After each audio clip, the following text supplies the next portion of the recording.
You know, we keep watching events unfold in the US, and the divisiveness, the hatred and violence is so alarming, isn't it? On the weekend, we had a shooter fire live rounds into a demonstration. The protesters were there over a fatal shooting of an African-American woman, Breonna Taylor, by police. And this terrible shooting on the weekend, seemingly indiscriminate, killed one person, and a man has been charged with murder. Look, this stuff is sickening, it's heartbreaking, and of course, it's highly dangerous and flammable. People have a right to protest. In many cases, they've got very good reason to protest, but so often we've seen the protests just become violent riots, damaging people and property. And look where this leads.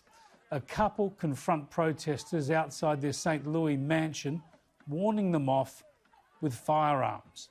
Now, say what you will about the right to protest, the right to bear arms, the right to defend property and all the rest of it, but when you have scenes like this playing out, you really have some problems in your society.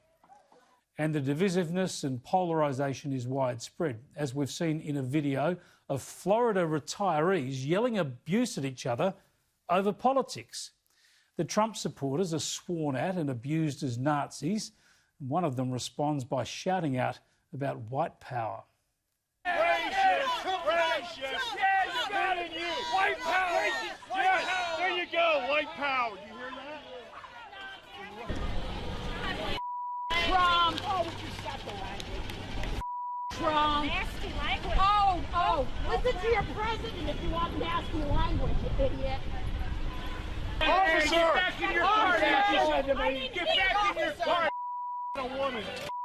You Big boy! touch me! Hey, where's the officer? Where's the officer? Where's the officer? Come on! We don't need Nazi pigs! Now, to say this is ugly stuff is an understatement. But Trump retweeted that video, supporting those people who were defending him. And that means, of course, the bloke who shouted out white power. You can imagine how that went down. The White House says the president didn't hear that bit of the video before he retweeted it. He's now deleted the tweet. But don't you think Trump would listen to a tweet before he retweets it with all the imprimatur of the leader of the free world? Don't you think the White House would have someone checking this stuff? Don't you think America is divided enough without the president egging on this sort of intolerant and uncivil behaviour? It's a real worry. And in a climate of abuse and shouting, the most outrageous claims are paraded on all sides of the debate, as Candace Owens points out here. Did you ever think that you would be raised by people, or your father who was born under Nazi occupation, and fast forward to today and you are accused of being a Nazi? I mean, just think about that, right? The same way that you're supposed to be a white supremacist. White supremacist, right? but raised by my grandfather who grew up on a sharecropping farm, right?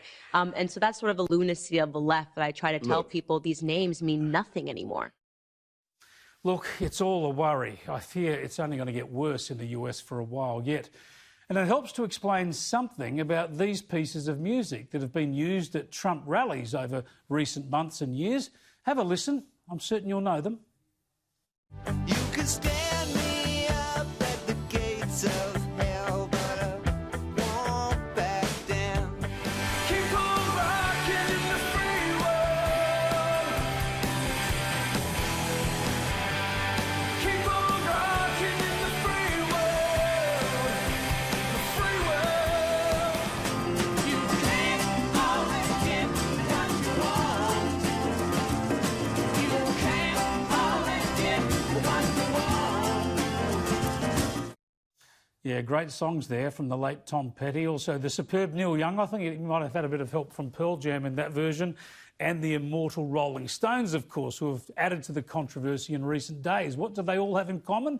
Well, in each case, either the artists themselves or their record companies have asked for Trump to stop using their songs at these rallies. Now, all right, you get plenty of lefties posturing in the arts world, we know that. But with so much hatred and polarisation in the political debate in the US now, why would any artist want to be associated with any part of it?